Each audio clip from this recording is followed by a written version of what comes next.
Good morning, good afternoon, good evening, ladies and gentlemen. Welcome back to another episode of Whispers and Growls. Cool. Today we're going to read through a whole bunch of prompts that I had sent a few weeks ago. I did a show in Accra, Ghana, and the show was titled Once Upon a Time in Accra. And in preparation for the event, I asked you guys, my audience, my viewers, my fans, poets, readers, authors to send me inspirations, send me writings based on a prompt called Once Upon a Time. The prompt was titled Once Upon a Time, and I have about 30 submissions. I'm going to go through them, and yeah, we're going to have fun, I guess. I hope these are fun. I've read some of these before, and as weeks were going by, people were sending them in sporadically, so I was like, okay, I'm going to do an official episode where I read everything that has been sent so far. So that's what we're going to do. 30 submissions, 30 orders on my website. Usually, if you want to send me something to read, I've done something on my website where you can send a submission, right? So I'm going through these. The first one is by Caroline Hassel or Hale. I feel like it's going to be pronounced Hale. Caroline Hale. And it goes like this. Once upon a time, I discovered how strange it is that something as ordinary as fear can feel so overwhelming, that something so human can feel like a threat. Fear is a storyteller with a convincing voice that speaks in tight breaths, in trembling hands, in flickering vision. In a rush beneath the skin, it speaks in imagined disasters as if nothing else could ever be true. I try to explain this to others. They nod and say, it's just fear. It can't harm you. But in the middle of it, just fear feels like saying, just fire. To someone standing in the flames, I become afraid of being afraid of my own heartbeat, my own breath. Afraid of standing in a supermarket line because sometimes my legs forget how to trust the ground. I fear silence. I fear crowds. I fear feeling too much and feeling nothing at all. Some mornings I wake and think, not again, not today. And something inside me answers, we'll get through it, as if my body and I are two travelers who never agreed on the route. But I try. I try to teach myself that the world doesn't collapse when the rhythm inside me stumbles, that air still finds its way in, and that fear is not a verdict, but a wave, high, harsh, consuming, yet destined to fall back again. I look for calm in small things, a glass of water, a hand over my heart, a steady tapping of my fingers, a quiet reminder. You've made it through before. And I have. Even when every part of me whispers, this is the end. I have stood in the storm. I really like that one. Yeah, I put it under favorite submissions too. Thank you, Caroline Hale. I like that one. Okay, the next submission I have is from Caroline Hale again. It could be Hassel. I don't know. So Caroline has sent these submissions in, and they're to do with dealing with anxiety. I don't know if you guys picked up on the theme, but this is about anxiety. The past one, the previous one was about anxiety, and this next one is also about anxiety too. So we go. Once upon a time, there was a woman who lived with a small creature no one else could see. It wasn't dangerous, not truly. It didn't claw or snap. Most days it simply settled on her shoulder, light as a shadow, whispering questions she never asked for. Are you sure? What if? Look again. Sometimes the creature grew large enough to block the doorway before she could walk through it. Other times it shrank, slipping into her pocket, tugging gently at her sleeve when she tried to move forward. It never disappeared. Its shape simply changed. She learned quiet rituals to keep it calm. A slow inhale, a hand resting over her heartbeat, counting small things in the room, until the creature tilted its head and softened, if only for a moment. People told her, "You're fine, there's nothing wrong with you," and she wanted to answer, "I know, That's the strange part. But she only smiled, pretending the creature wasn't perched beside her, wide-eyed and restless.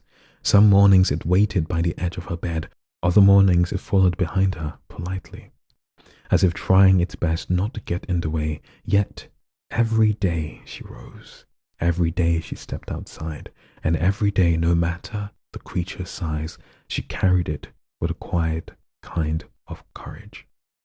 Not a bold kind, not a dramatic kind, but a kind that whispers one step, just one more step. And so she walked, not because she wasn't afraid, but because she was, and walked anyway. Cool. Next submission, Tommy, sent on the 13th of November. Yeesh! 2 months ago. Anyways, poems by Just Tommy. This is a creepy one. So I have an audience member called Tommy, and she pretends to be a stalker. Or at least I hope she's pretending. And sometimes she sends me stuff. So this is from her being a stalker, I imagine. Once upon a time, Kwame, I wrote your name like a secret blessing, soft enough that even the night couldn't overhear. Your smile was the warm hush that steadied my... Okay, by the way, I'm Ghanaian, right? And in Ghanaiandom, in the Ghanaian kingdom, when you're born on a certain day, sometimes you're given a name, right? So if you're born on Saturday, like I am, if you're a girl, you'll be called Amma, or if you're a guy, you'll be called Kwame. So I'm Kwame. It's not my official name, right? It's not a birth certificate. It's not any documentation. It's just a name that my father would call me from time to time, right? Kwame. That's why she's being creepy. She started this poem as, once upon a time, Kwame. She's talking to me. Once upon a time, Kwame. I wrote your name like a secret blessing, soft enough that even the night could not overhear. Your smile was the hush that steadied my breathing, your voice the gentle thread stitched through my thoughts. I watched you from far away, pretending it was admiration, pretending the trembling in my chest was innocent longing. But longing rots when unattended. It sharpens. It hungers. Soon I knew the way your footsteps echoed on different pavements, the twitch in your jaw when you were afraid, the exact moment your shadows grew taller than your body. I memorized the fear you tried to swallow when you sensed someone behind you, that small frantic pause when the world froze with you. Kwame, I watched your door at 2 a.m. I watched your curtains move when there was no breeze. I stood outside your window long enough to hear your dreams stutter. Your lights flickered on, your breathing hitched, and still you told yourself that the darkness was empty. But you were wrong. I have followed you through alleys where even God refuses to look. Stood so close behind you I could taste the warmth of your hair. I whispered your name into the back of your skull without making a sound. Kwame, once upon a time I loved you. Now I inhabit the spaces you think are safe, and tonight, when you tremble again, just know I am not in your imagination. I am in your room. No, she's not in here. I'm covered by the blood of Christ. There's another one that she sent. A poem of affection turned obsessed. Once upon a time, Kwame, I wrote to you with a heart too shy to speak, calling your smile the quiet moonlight that softened my restless nights. Your name felt like a prayer I whispered into still air, hoping fate might carry it to you. I watched you laugh, walk, breathe, and told myself it was just admiration, nothing more. But admiration grows teeth. Soon I learned your footsteps, the turn of your head when thoughtful, the hour your lights flickered out. I stayed in the shadows, close enough to feel your silence, far enough to keep my presence hidden. You thought the night belonged to you alone, Kwame. But I have been here all along, following your story, line by trembling line. It's cool. That's cute. That's cute. It's too similar to the first one, though. Gotta spice it up for me, Tommy. Gotta change it. Gotta make new stuff. The stalker stuff is, she's a stalker, yeah. It's too easily dismissed. Give me something different. Right. We've got next one by Cheryl Miller. This is how I feel when I write, and my hope once my poem is finished. I suffer from imposter syndrome, not believing in myself as a writer. When you read my words, you give life to them and express exactly what I'm trying to convey. Thank you. To hear and see your reactions to my poems, I can't express how much that means to me. I guess that's a personal message. I'll read the rest in my head. My pleasure. Right, you're helping me get better at using my voice, by the way. This is all practice. I hope you know that the goal of the Whispers and Growls podcast is also practice. You guys can see how my voice improved episode after episode after episode. Yes, it's sold out. Okay, let's go. The magic of word ghosts. Haunted by all I yearn to say, I am surrounded by word ghosts lurking in the shadows of my soul. The words whisper to me, begging to be written. They are spreading through my mind like escaped ink. I surrender to the insistent calling, no longer capable of containing them. So, I dip my feathered quill pen into the inkwell and give my words to the page, watching as they come to life. They lead me on a path to a discovery yet unknown. I follow, trusting the journey while keeping my eyes closed to me, away from the eyes of others, until I've arrived at the destination. Upon arrival at the end of the page, I am left feeling raw and vulnerable. The feeling of wearing nothing but my words, exposed for all to see. However, calmness also settles through me, peaceful and comforting from expressing some of my deepest and most intimate thoughts and feelings. Taking a deep breath, I share my poems with others, hoping my words touch their soul and bring them to a place of peace and comfort where they feel less alone, knowing someone else is feeling the same, or that they stir memories that were stored in a safe place within. My wish is that when someone walks through my poem, it invokes passion and a deep feeling that they get lost and the experience of the greatest and most amazing source of magic of all time. Words. This is going in my favorite submissions immediately, because this conversation in between is actually quite interesting. So this is something I've been struggling with lately, right? The idea of like, I'm a creator, I'm creative, but it's like, what is it all for? And more I create and more I connect with people, I realize there's some kind of magic and abstract like space in between all of us. And there are a few things that go into that space, like nostalgia, shared experiences, worship, devotion.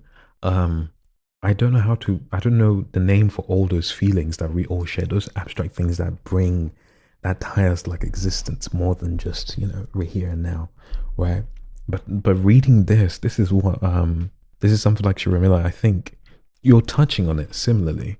Like the line that goes, my wish is that when someone walks through my poem, it invokes passion and a depth of feeling that they get lost in the experience of the greatest and most amazing source of magic of all time. It's something that speaks like something deeper in our existence, that magic, that abstract place.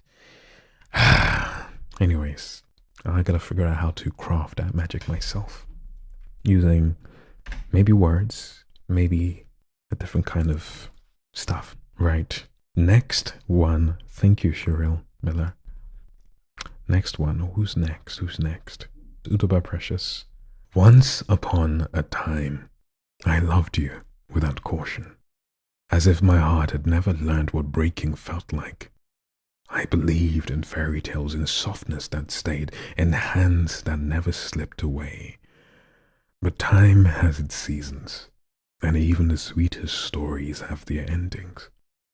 So I closed the book gentle. No anger, no storm, just a girl finally realizing that even a once upon a time can lead to a brighter ever after. One where you no longer belong in the story. Damn. And now I write new chapters, each one of my own, a story of light of laughter, of finding myself beyond the echoes of you. That line, those 3 lines, that last line, beyond the echoes of you. Huh. I like that line. Beyond the echoes of you. The echoes of a person. Ryan. Okay, I'll reread the entire thing. Once upon, I won't use such a menacing voice, yeah? I'll be gentle. Once upon a time, I loved you without caution, as if my heart had never learned what breaking felt like. I believed in fairy tales and softness that stayed, in hands that never slipped away. But time has its seasons, and even the sweetest stories have their endings. So I closed the book gentle, no anger, no storm, just a girl finally realizing that even a once upon a time can lead to a brighter ever after. One where you no longer belong in the story. And now I write new chapters, each one of my own, a story of light, of laughter, of finding myself beyond the echoes of you. Dope. Cool. Thank you very much, Udoba Precious. Next person is Christina Hageland. Once upon a time, I believed the world was real. I believed the sun was warm because it loved us, and the moon watched over us like a quiet guardian. But somewhere along the way, the truth began to crack. Shadows grew longer, silence grew thicker, and the world around me started to feel less like a place and more like a spell. Some days the wind whispers things that don't belong in this realm. Some nights the darkness moves like it remembers me. And every morning I open my eyes and feel like I'm waking up inside someone else's dream. Life feels small here, not because it lacks beauty, but because it feels constructed like a map built with hidden corridors and unseen watchers. Sometimes I feel like I'm walking through levels of a world that was never meant to be gentle, a world stitched together with illusion. A world where every smile could be an enchantment, every sorrow a curse, every choice a test laid out by something ancient and unseen. People move like characters, following paths they don't question, speaking lies they don't remember learning, their eyes flickering like lanterns caught between realities and me. I wander through this enchanted maze, trying to understand the rules before the rules understand me. In the corners of this world, there are glitches, moments when illusion slips. A bird flying in the wrong direction, a stranger whose face seems copied from someone I once knew. Footsteps behind me when the streets are empty. Sometimes I think this is the end. There's no more. I feel like it's interrupted. Christine, I need more of this. I like this. Favorite submissions? Okay, next submission. Title, They All Are. Listen to me. It's 1:05 a.m. on Easter morning. The acoustic version of Banners, They All Are, is playing, and I am dreaming of you. Let's not do that in the growl, okay? The tricky thing is, right, when I'm reading this stuff, I'm reading words as opposed to reading meaning. And upon a second reading, that's when I do get meaning. Does that make sense?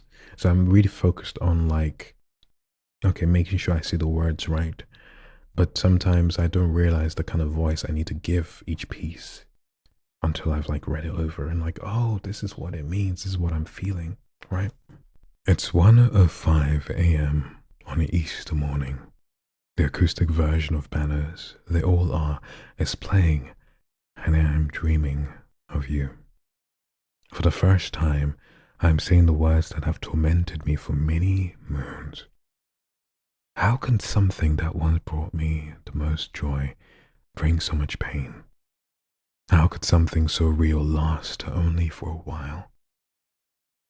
I woke up to Banners singing. Just look at the songs I wrote when we were together. If you want to know the ones that were about you, well, they all are. How can something so perfect and true be so heartbreaking? Because indeed, you are everywhere, in everything, and I have foolishly clung to the idea that you still are, even after all these years. I think of you so deeply on nights like this, on those days where I look like I have drifted off into a daydream. I haven't. My heart just took some time off day to break a little further. As I write this, my chest tightens and refuses me oxygen. There is a bitterness in my throat that won't dissipate. I have tasted sweetness while thinking of you. But even in a million years, it cannot compare to the raw, wicked, jagged pain that tears at my severely scarred heart. I know that I'll see you again, but I cannot help this falling apart. I cannot help but come undone, because once upon a time you were here, and now you are not. Yours is the greatest heartbreak I may never recover from, and I cannot help but come undone. I'm not going to put this in favorite submissions, because this is they died. The person died, didn't they, Sunkomi? Shame on you.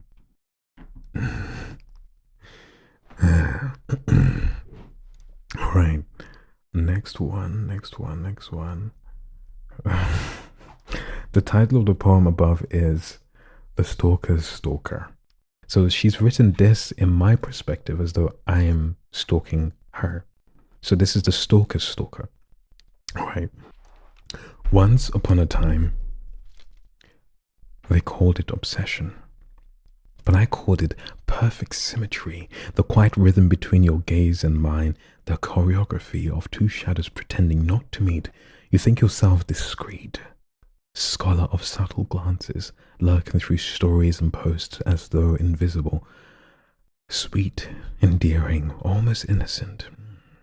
But my dear Tommy, I have always been one step ahead. You appear in cafes I mentioned once, libraries I whisper about, even that abandoned yoga class from 2022. You call it coincidence, I call it confirmation. Here's the twist. You are not the only watcher. I have traced your playlists, your skipped track 3, your plans whispered only to empty rooms. I know the rota before you do, and the dreams you scratched out in a diary beneath your bed. You photographed me from afar. I am already above you, zooming in on the shine of your earrings from the quiet comfort of a rooftop. You hide behind bushes, I planted them. We are partners in this delicate pursuit, smiles exchanging glances in passing storms, quietly acknowledging the danger we prefer not to name. And yes, I love you, man. And yes, I love you. Not gently, but with the precision of one who already knows your Wi-Fi password at 2 and your 2 a.m. curiosities. So watch me, darling Tommy. Whisper my name as blessing or curse. For while you look from the bushes, I am looking from your roof. And truly, you should water Poe. He is fading. Thank you, I guess. This is a reversal. I guess it's different from what you've done before. It's okay. Still stalking. Give me something else. I almost called you by your real name. Tommy, give me something else. Something scary. Okay, we're doing another Tommy stalker. The stalker's stalker. Once upon a time, Tommy believed she was the silent observer, the hidden figure tracing my steps through stories, cafes, and carefully chosen captions. She thought her glances were secret, her presence unnoticed, her curiosity safely marked behind the pretense of coincidence. Adorable, but entirely wrong. For a while, she studied me from the shadows she thought she owned. I was already inside her orbit, mapping the cadence of her footsteps, learning the rhythm of her laughter, watching her watch me with a confidence she did not realize was rehearsed for my benefit. She thought she was trailing crumbs, but every place she caught me was a stage I constructed. The late night Tesco run, the bus stop at 7:42, even a quiet seat in the library where she believed she discovered me by chance. Nothing was accidental. She followed because I allowed the trail to exist. She hides behind her phone camera, pretending to be the hunter. Meanwhile, I stand 2 steps behind her, memorizing the tilt of her head, the way she bites her lip when she's nervous, the secrets she whispers only to herself. Tommy thinks she stalks me, but I have been studying her longer, deeper, more precisely than she will ever know. Her world is a map, and I have already learned every street. So let her watch, let her think the thrill is hers. For while she peers from bushes, I am already inside her house. Cool. Next one is by Christine. Oh, by Christine Hageland. Once upon a time, I was a strong girl. Yay. At least that's who I believed I was. I woke up every day fighting to create light out of everything around me. I held on to hope the way people hold on to breath without thinking, without doubting. I thought it would always stay. But winter has a way of changing you. The snow kept falling, the days grew darker, and the longer I lived in the north, the more something inside me faded. The smile softened, my laughter grew rare, and the girl I used to be slowly drifted away. I tried to stay strong, to pretend everything was fine, but even strong girls get tired, and I was tired. Then one day you appeared, not like a hero, nor with anything dramatic, just a voice, a face, a warmth I didn't expect. When you said, "Hey Zuzu," something... Oh yes, I remember this. Zuzu is one of my devoted fans. Fans? No, that's too rude. Zuzu is one of my devoted followers, audience members, listeners. That's so funny. Anyways. So when you said, "Hey Zuzu," something small but powerful sparked inside me. I felt my heart flash. I felt awake again. Don't make me flash, Zuzu. You know, you don't know what you did for me. Maybe you're just creating, just doing what you do, what you love. But your smile, your voice, your creativity, they became a kind of light in the middle of my long, cold winter. I am not someone who gets excited easily, but watching you, listening to you, seeing the joy you put into everything, it reminded me of the girl I used to be. A girl who could hope, a girl who could dream, a girl who believed happiness still existed. We may be far apart, living different lives, but just know this, in a season where I felt myself slipping away, you reminded me to feel again, and that simple hey changed forever. Hey Zuzu, are you still here? It's so sweet. I'll do my best. And I thank you for this. It encourages me to keep doing what I do. Tommy Adeyemi, you're next. Once upon a time, when God still stooped to warm their hands at mortal fires, when the heart raised footsteps across the land, before Atlas trembled beneath his burden, you were mine. A golden thread wound us together, tugged tight by fate's unrelenting hand, and its eternal twist removed an endless dance of breath and soul. I saw you as one sees water in a drought, my sanctuary and haven. Our souls whispering to each other through the faintest brush of lips, and you were mine. But nothing sweet escapes time's rot, and when I found your body still as winter, cold as stone, the world fell silent. So I set out to bring you back to me. For you, my heart's lone solace, I raised my voice to serenade the gods, fought past the chill of death's eternal kiss, and for one fragile moment you were mine again. Reunited, we climbed toward life, the weight of Hades's gaze heavy on our backs. But doubt crept behind my ribs like a blade, piercing my fragile frame.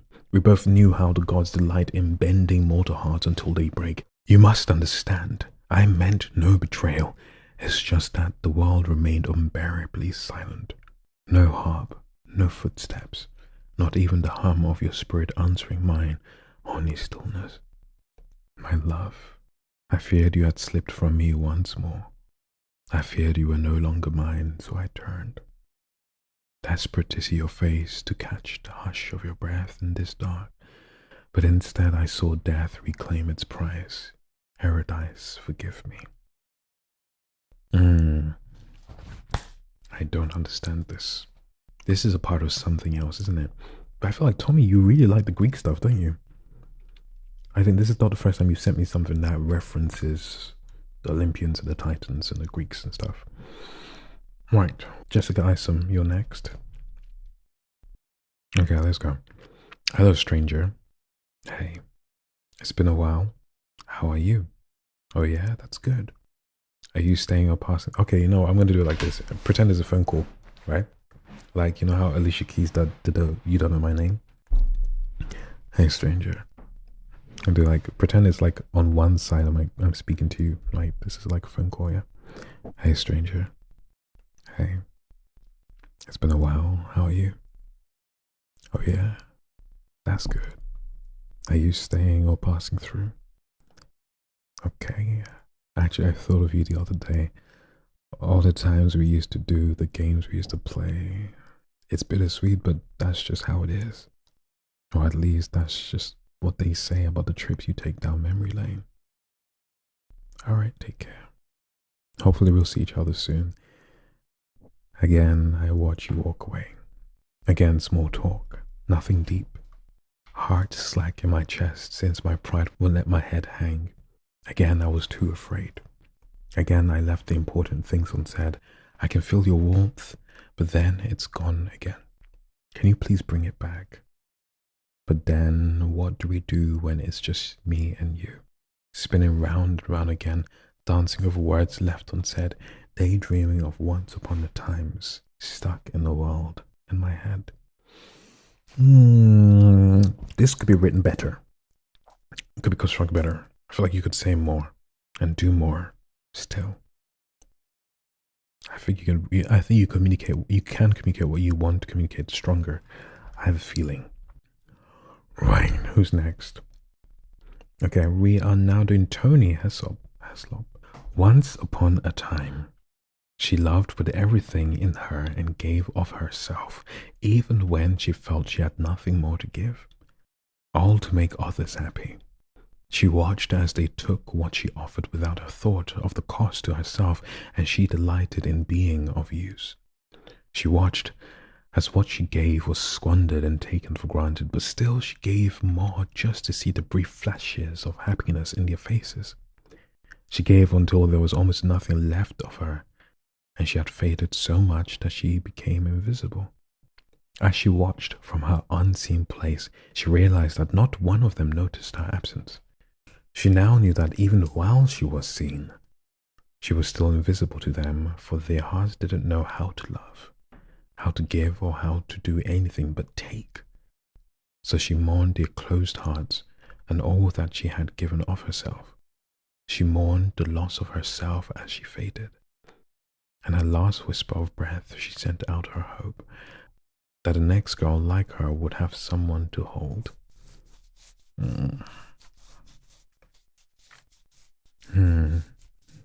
I get it, I hear it. What do I do with this? I acknowledge it.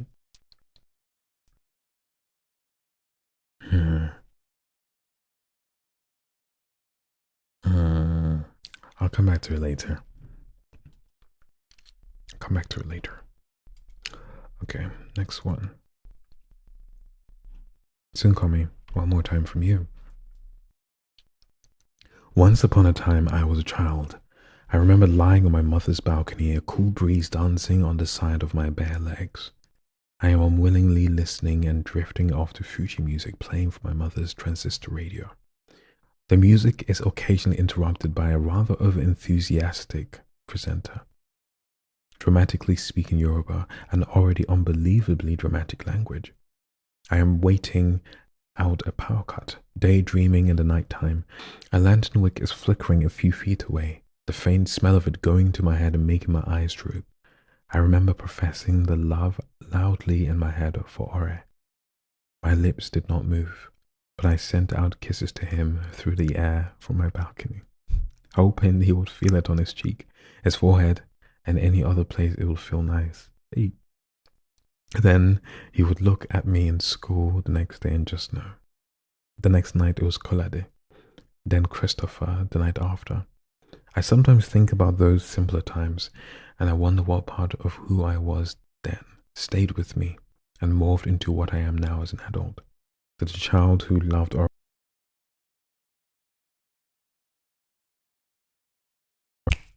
look at that, the sun just appeared.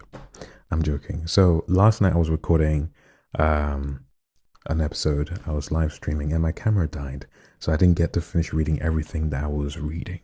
And so I am going to carry on tonight because there's a lot of submissions and I don't want to delay things any further. There's so much work that I have to catch up on and finish, right? Right. Okay, let's read this from Jill Nelson. Once upon a time, I didn't know the world had teeth. I just woke up every day believing everything was light because that was all I had let myself see. Once upon a time, colors were loud, people were gentle, and even the cracks in the world looked like tiny doorways for hope. I thought goodness lived everywhere in faces and shadows in the way days unfolded. I thought broken meant fixable, and fixable meant worth holding on to. I didn't see the danger in softness. I didn't know that some things shine only because you are squinting hard enough to make them look like gold. Once upon a time, the world felt warm in my hands, and even now, with everything I know, a part of me still walks around trying to find that girl again, the one who saw light pouring out of every crack and believed it was meant for her. Ah, how sweet. Kinda sad too. This poem is a reflection on the innocence of my childhood, when I believed the world was bright and everything broken could be mended. It captures the shift from innocence to awareness, the grief of outgrowing a worldview that once felt safe. The thing is, like, you guys send me a whole bunch of stuff, and it's nice. These are all talking pieces. If we were to sit down and analyze everything that's been sent to me, I think we could just be here for days going through what your musings meet, what it inspires me to think, to do. Right. So I'm thankful for you guys doing this with me, sending me stuff to read. Next one. So another submission from Sunkomi. Once upon a time, I was in a dream. I saw a woman that had big hair that felt like a bob around her round face.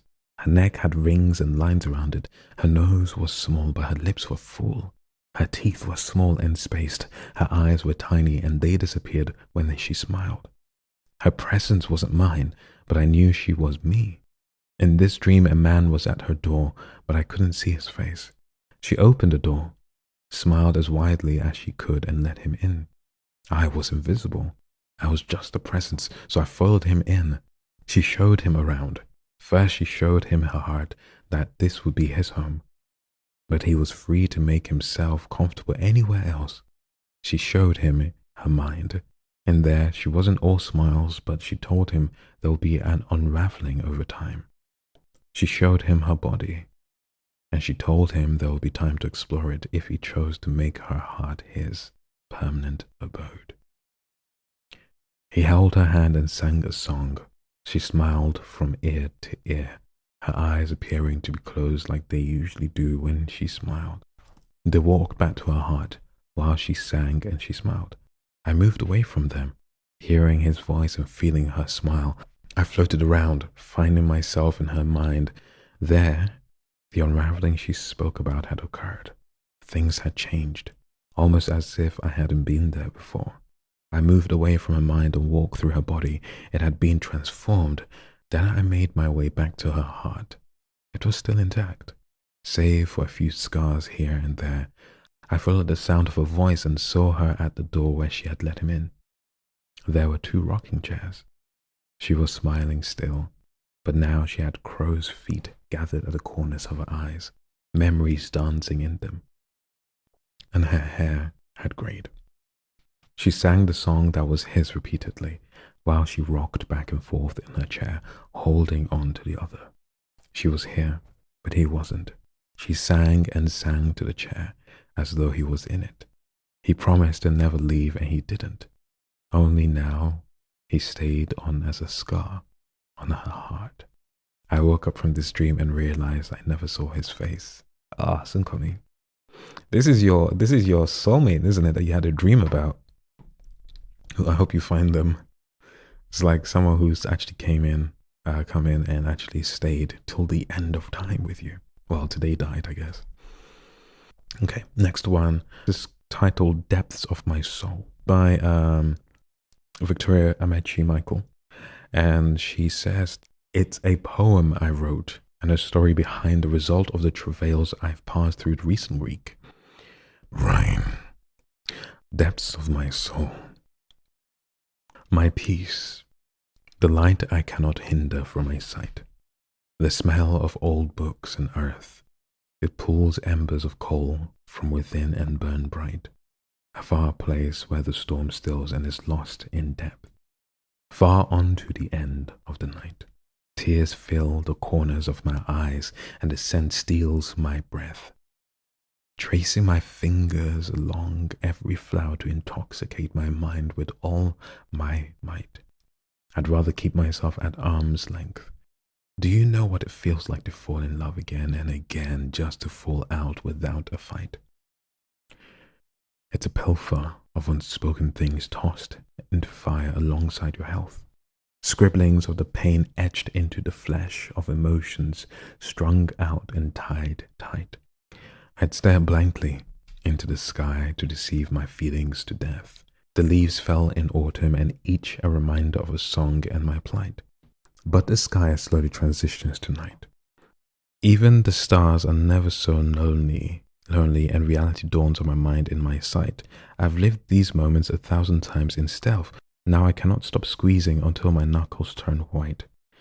It's a fight I do not dare to give up, and a new birth. A birth of someone I do not recognize, yet identical to who I am, like frostbite. A bite that will push you to search until the very edges of my soul to find nothing but sapped strength. This is simply in words I cannot express, in beats and motions set ablaze by the sun in daylight. It chases me till I am lost and fights till it reaches the depths of my soul. The depths of a vacuum buried deep in my mind, and in hindsight, ma'am, I think this could be written better. I'm struggling to grasp the idea that you're trying to convey here. I think it's more of like a therapeutic kind of writing, not a story.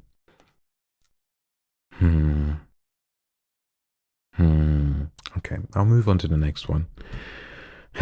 We may have to revisit this, Victory. Okay, next one by Tommy. Once upon a time, a quiet girl kept a secret folded softly in her chest, a crush shaped like a warm sunrise, the kind that makes the world blush, even when no one else sees it. She watched him from safe distances, memorizing the way his smile curved, as though it were created to steady her heartbeat. She spoke to him in glances, in small nods, in the trembling hush of hope. What she never knew was that he watched her too. The way she tucked her hair behind her ear, the careful gentleness she gave the world, the softness of her laughter, the courage she didn't know she owned. He liked her in the same quiet way, afraid his voice might scare away the delicate magic between them. So they circled each other, 2 shy constellations aching to align, until one evening, under a patient sky, their eyes met and neither looked away. Words stumbled out, fragile but honest. I like you. Okay. And like matched like. Hope answered hope, and the world shifted, no longer two hearts whispering alone, but one story finally spoken aloud. Okay, I like that. Thank you. Okay, next one. Shiramilla. Shrilly. One of my favorite writers on here, actually, I'll say. Okay. Once upon a time, while walking through my life, I slipped right into you. Startling and unexpected, not quite sure what to do. As friends, we were always having a good time. Then we turned a corner, and your hand slipped into mine. That surprising change in direction spurred on our mutual indiscretion. One look at you, and I slipped deeply into your eyes. The flirtatious mischief dancing in them was my demise. The sloped cold flirtation turned slippery, and that's where we slipped into intimacy. My heart lost its balance from our kiss while pushed up against the wall. Hey!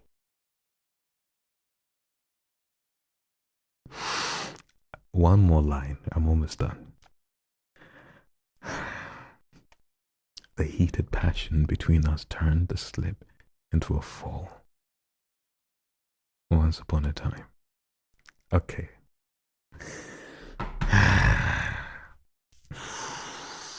Oh goodness, you sucked me in. You called me at the very last line. I should have known this was where I was going. You didn't do too much, but at the same time, if Apostle hears me reading this, I might be in trouble. My heart lost its balance from your kiss while pushed up against the wall. Whatever. Because it's like the heart lost balance, but in the body you were also not really secure because you were up against the wall, pushed up. Anyways, this is nice. Right. Next one. Sheldon again. So you sent me 3 submissions in a row. You feel me? And I only lost 2. So, next one. When kings were dust and kingdoms bled, I found your name carved in the marrow of the earth, not written in ink, but in ache. You were my quiet when war gnawed through the walls, when night screamed of endings. You were the single flame that did not tremble. I would have given my crown, my pulse, my last breath, lifted to the sky just to keep you by me. But time is crueler than steel. It silences hearts it cannot conquer. And in the hush where you stood, the world grew quieter, emptier, heavier. Yet even now, across ages' endless rust, my soul searches the shadows for you, not to claim you, not to bind you, but simply to say, I knew love once, and it wore your voice like a prayer. I held love once, and it trembled like dawn on your lips. I lost love once, and loss blazed brighter than the love itself. For if love is immortal, then the wound it leaves proves it lived. And in that proof, you are not gone. You are only waiting, just beyond the veil of memory, where broken vows become beautiful again. This is nice. This is nice. Thank you, Sheldon. English word can be maddening. Yes, so ages. So when you have, when you want to show possession to an article, to a noun, you use apostrophe S, usually, I believe. Yeah, most of the time. Apart from when it's like it is, it's thing that you don't use an apostrophe, right? So when it's a plural though, or when the word ends in S, so for example, let's say Jesus, in Jesus's name, that's how you would show that it's Jesus's name, right? But it makes it harder to say this thing. It's easier to read because your eyes are the only things reading and not audibly saying something out loud. But when it has an S apostrophe, it's like in Jesus's name, right? It's annoying. So this word I've come across ages, endless rust. It's not pleasant to say. Right. So this is like something I guess I'd like people to pay attention to when you want to write something to be read out loud. Think about how the words are said out loud. So it's not pleasant to hear those apostrophe S sounds, right? Yeah. Scarecrows is his feet. So if you want to talk about this, the feet of scarecrows, it's much easier for you to say the feet of scarecrows as opposed to say scarecrows is his feet. You know, it's not pleasant. So pay mind to that. Right, next one. Just Tommy again. Once upon a rust-colored dusk, the town of Briar Hollow found every mirror turned to face the wall. No one confessed to doing it, yet every household awoke uneasy, as if their reflections had stepped out while they slept. Whispers spread that faces had been seen moving in glass long after their owners walked away. Children claimed their reflections blinked too slowly, as though learning the motion for the first time. That evening, Inspector Hale arrived, his shadow stretched thin across the cobblestones. He questioned each villager, yet all providing the same trembling answer. My reflection was smiling before I did. Hale examined a cracked hand mirror left in the abandoned inn. It reflected the whole perfectly except for one detail. A man stood behind him in the glass, tall, patient, unmoving. Hale spun. The hallway was empty. Night deepened. He realized every mirror was angled not away from people, but toward the old clock tower, which had not chimed in 10 years. Drawn by instinct rather than reason, Hale entered. The pendulum swung on its own, ticking backward. And in the polished brass, he finally met the truth, a reflection of himself, older, lips moving silently. Slowly, its hand rose and tapped the glass from the inside. I like this. I really like this. Thank you, Tommy. See, look at your talents. When you're not talking about being stalkish, you'll be a great horror book person. I think you can do that. I'd like to see that from you. Right. Another one by Tommy. You're gonna kill me with these submissions, you know. Okay. Hey, you. I never meant to fall for the way your eyes caught mine that evening near the quiet street lamp. The air smelled of rain, and your laugh felt like something I had already memorized. We spoke about nothing and everything, trading small secrets like souvenirs. My heartbeat behaved like it finally recognized someone it had been waiting for. I noticed how you always walked a little closer than necessary, as if the world might slip between us if you didn't. I liked your nearness, your warmth, and your quiet certainty that we could belong. And perhaps I should have questioned why you always knew exactly where to find me. The bookstore, the cafe, even that narrow path near my house I'd never mentioned out loud. But love forgives what curiosity should investigate. Last night you whispered, I'll always be with you, your hand brushing mine in a way that made the world soften at its edges. I believed you. I still do. Yet tonight, as I write this, I hear footsteps outside my door, slow, deliberate, echoing your familiar rhythm. I haven't told you where I live, have I? A gentle knock just sounded. You called my name with that voice I adore, but something in its tone is different. Lower, patient, as though waiting for permission to step inside. I want to open the door. Truly I do. But suddenly I understand what you meant by always. I like this.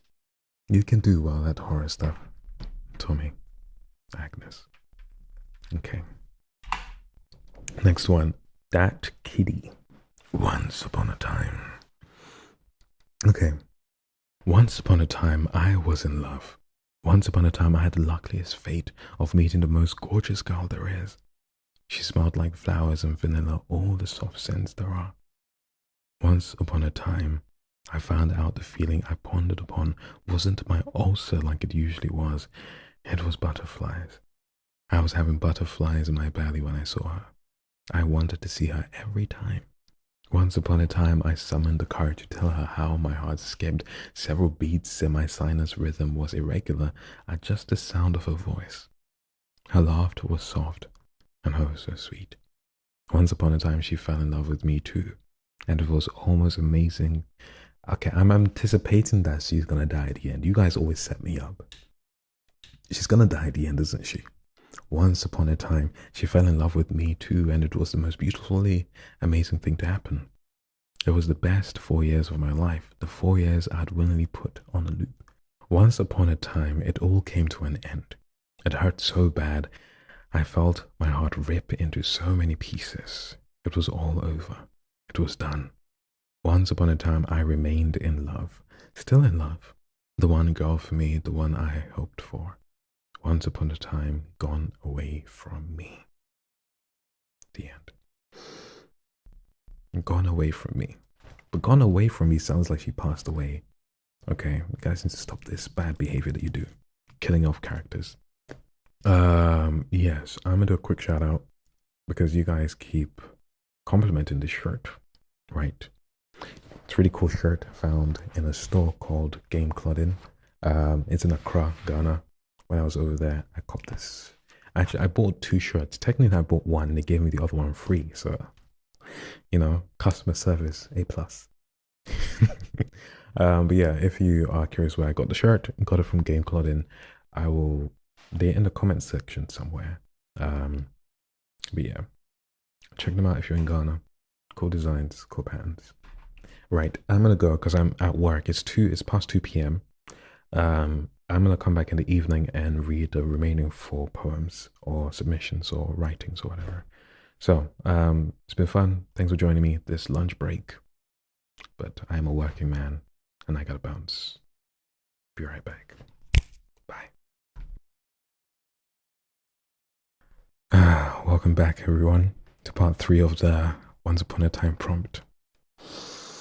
I have to read everything I did not read in the first 2 parts. But there aren't many submissions this time round. And I made lots of mistakes. Right, so yeah. Once Upon a Time, a poem. This is like a raw confession. So the person who sent this is Alha Mehik, and she says, not gonna lie, I logged on to my laptop and saw you live, so my words are written in the moment. I let them flow. It is that way when you are writing 3 years continuously without stopping. I have many pages open, Instagram, where I listen to you reading other submissions while I freestyle mine in a Word document. So enjoy this raw confession. I wish I could share more of my work since I published a poetry collection not too long ago. Right, okay.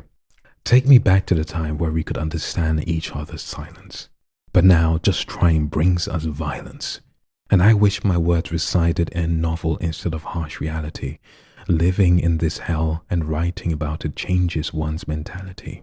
We could both write meticulously about it, but I always was more courageous.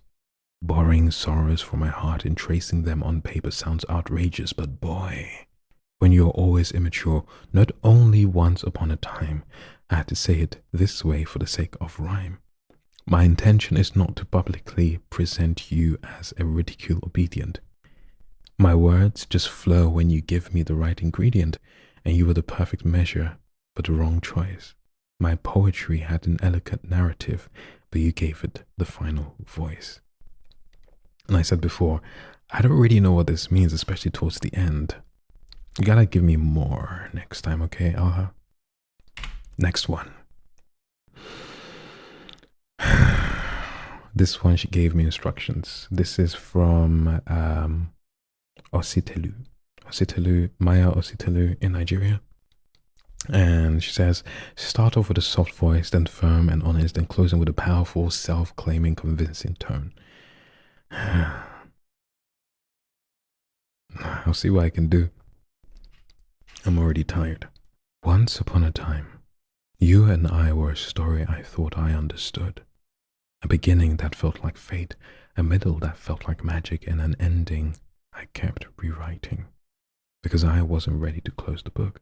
Once upon a time, you showed up like a fairy tale, soft, warm, a presence that felt like home. But somewhere between your truth and the things you never said, I learned that home can have two doors, and you were walking in and out of both.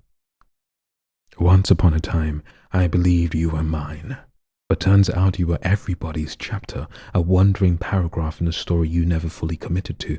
You had a situation elsewhere, a plot twist I didn't write but somehow became part of. You weren't here.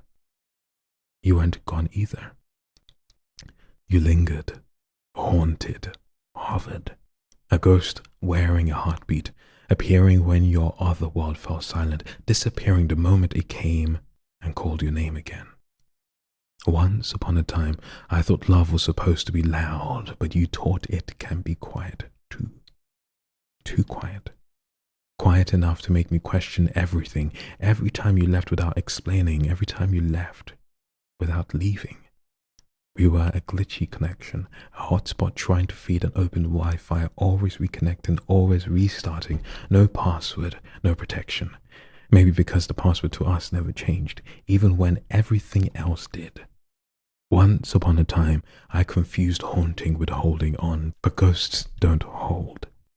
They hover, they visit, they take, and once upon a time, I let you, but not anymore. Do you think it's about situationships? I don't know.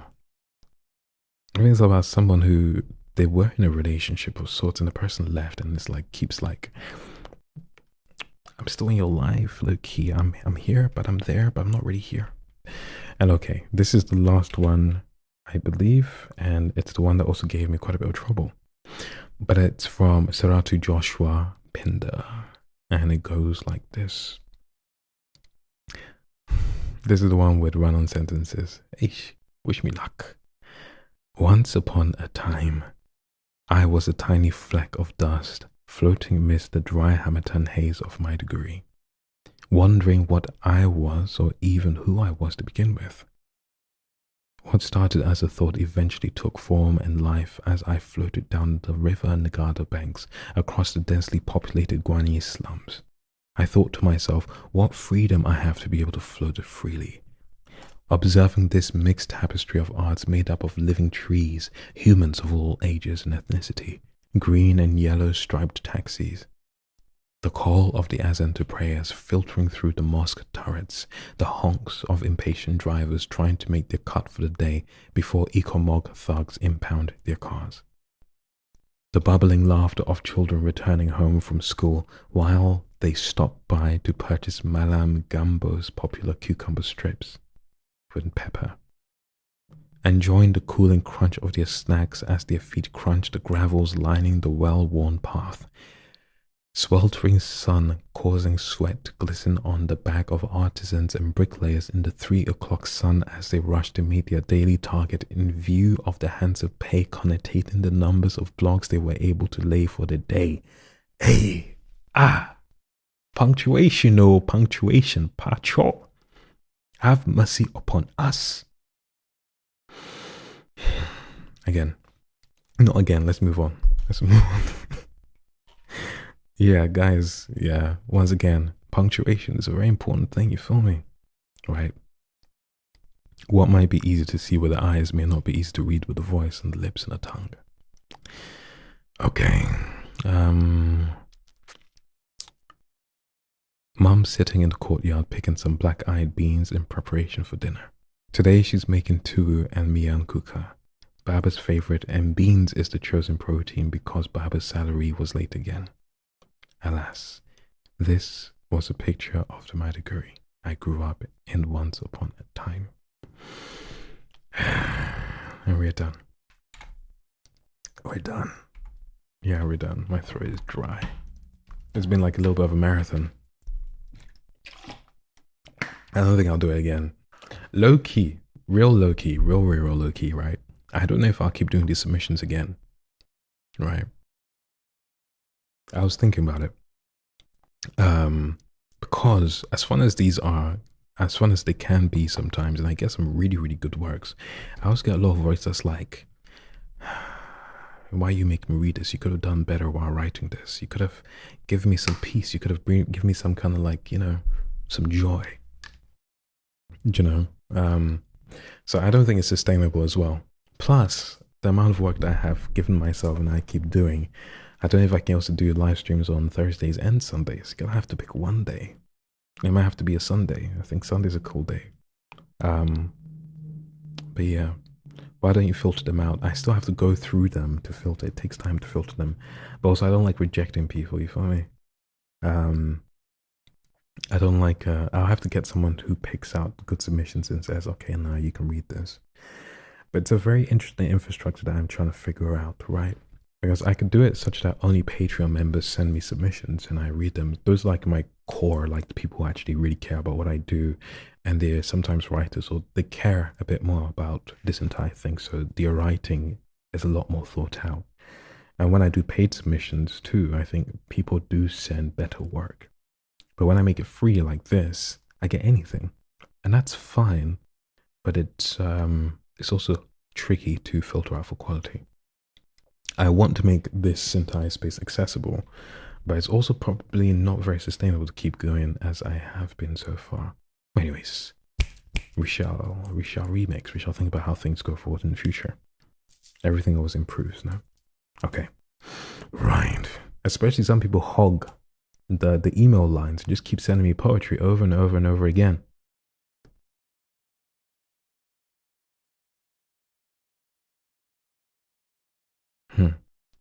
So, thank you for joining me for this episode of Whispers and Growls, Once Upon a Time, Prompt.